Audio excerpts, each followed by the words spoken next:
name is Charles Head, David Head to everybody around here in South Pittsburg, and I've been collecting and hunting antiques and old things related to local history since about 1975.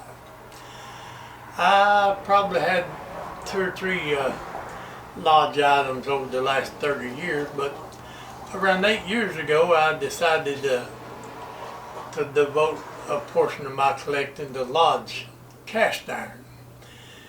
Of course, lodge began at the Blacklock foundry. When Joseph Lodge came to South Pittsburg in 1876 at age 28, he had been working in several foundries. He'd worked on the railroad, he'd worked in South America. But when he come to South Pittsburg, he went to work for the old English company, which had coke ovens and coal mines and different plants here in Marion County, which ended up being took over by the Tennessee Coal and Iron and Railroad Company. And their plant was located up here at on 1st Street, where Foodland is today. After being manager of the plant there for a little while, Joseph Lodge, with the assistance of his father-in-law, Lawrence Schuster, decided to open up a pipe foundry. So his first business here in town was a pipe foundry where they made cast iron soil pipe. And over here is an example of that. This has Schuster Foundry located on it. And there's not but maybe 4 pieces of this left in South Pittsburg, because they went out around 1899. In 1896, Joseph Lodge decided to start a small foundry where he made cookware and different things along that line. And it was a pretty successful endeavor. They made sad irons and other things in addition to cookware. Here is one of his sad irons, and it has Blacklock on it. The reason he named the foundry after Blacklock, that was his pastor at the Episcopal Church here in town, Christ Episcopal Church. He thought pretty highly of his pastor, so that's why he named it Blacklock. And that little cast iron plant was moving along pretty good, and but in 1910 it burned. So instead of rebuilding there on the spot, he came down here to 4th Street and built him a brand new cast iron factory, which was really successful.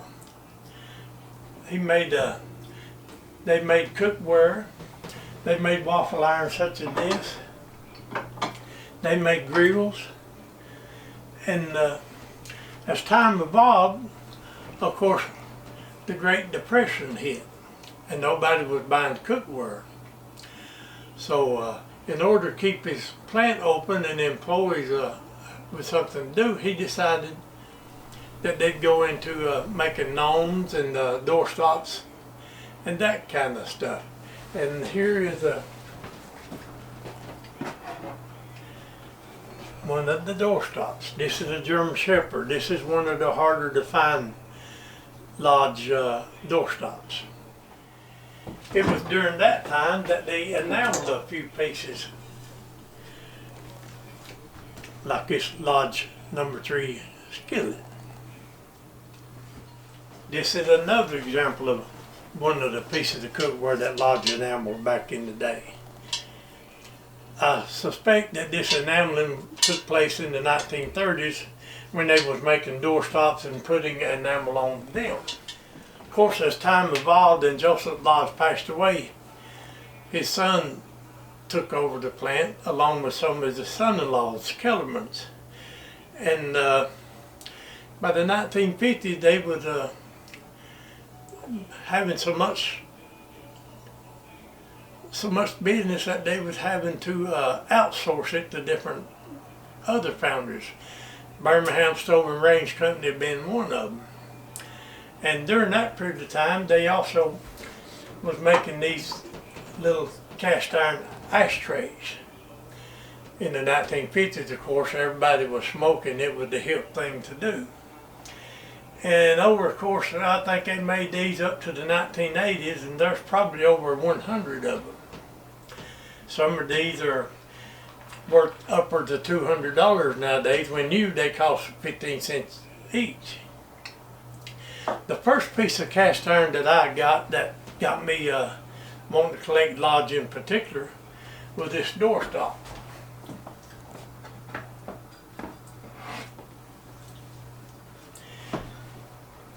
This was given to me about 8 years ago, and like most of the things that Lodge produce, it had a molder's mark on it of a J. The reason for the molder's mark is they had 7 to 8 lines, and to be able to detect if anything was coming off the line that was defective, they'd put a letter or a number on it. That way, if they went out to, say, line number 6, and they looked and they had the handle was too short, or it was a rough casting, they could stop that line and go and have it corrected because they looked on the skillets and seen it was a number 6. In 1952, Lodge produced their first trivet, which you set on a tabletop to put a hot pan on to keep it from burning. The first one was the Great Smoky Mountains trivet, which was sold to the Smoky Mountains craft shops. These are very rare. You don't see many of these at all. And unlike the others, this one don't have a pattern number or a molder's mark on the back. And in the early 60s, they produced 12 trivets, number 533 to 545. And then in 1983, they reissued eight of those original 12 from the 60s. And the rarest of those is the Snowflake. This come out in around 83. Then another old one is the Horseshoe, which come out around 62. These have the numbers on the back. This one is 541. In 1996, the South Pittsburg, some of their citizens got together and formed a committee and decided to do something to promote the town. So the thing that's been around here forever is the lodge manufacturing. So they decided to come up with a National Cornbread Festival.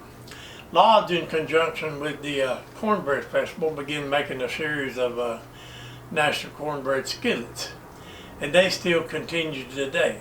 It was actually used for 2 years, 1997 and 1998.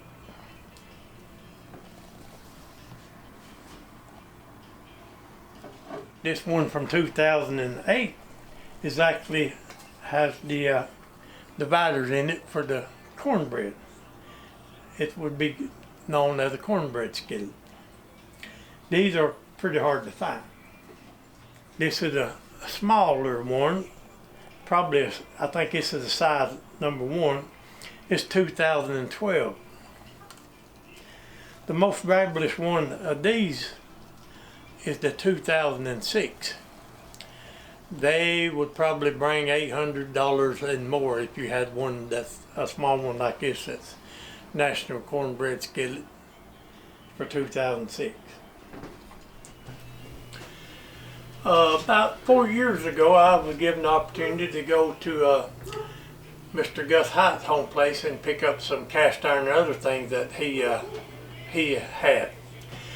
Mr. Hite worked at Lodge from about 1914 to 1979. He worked there almost 60 years. And during that time, he was a pattern maker. He could repair about anything. He run the jolt squeeze machine. And when I went up to his house, he'd been dead probably 20 years. But at his house, I found things that he picked up at Lodge during his lifetime and repurposed.